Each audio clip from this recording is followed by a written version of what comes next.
Hi everyone, welcome to my kitchen. Today I'm going to show you guys how to make a delicious lava cake.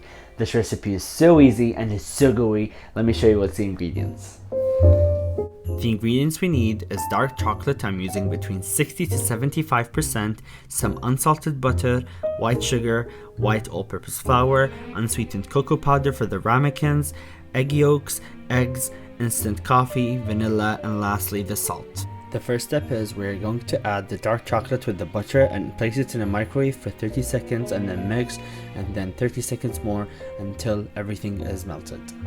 The second step is we're going to crack 2 whole eggs in a medium-sized mixing bowl. Then we're going to separate 2 egg yolks from its white and place it back in the mixing bowl. The third step is we're going to add the sugar and a pinch of salt to the eggs, and then we're going to mix it until it's light and pale in color. The fourth step is we're going to add the vanilla extract and the instant coffee to the melted chocolate and the butter, and then we're going to mix well. The fifth step is we're going to pour the melted chocolate to the whipped eggs and sugar mixture, and then we're going to fold until everything is well combined. Make sure to fold and not to mix here. Then we're going to add the all-purpose flour, and then we're going to fold again until everything is well combined and homogeneous. The sixth step is we're going to butter our ramekins, and then we're going to add the unsweetened cocoa powder and coat them well.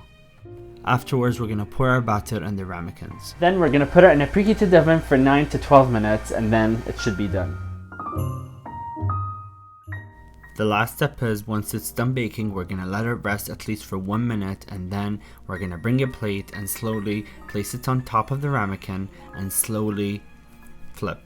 And then we're going to pat the top for a little bit, and then voila. Thank you guys for watching my video. If you like the recipe, please make sure to hit the like button and subscribe to my channel for the latest updates, and let me know what you guys think in the comment section down below.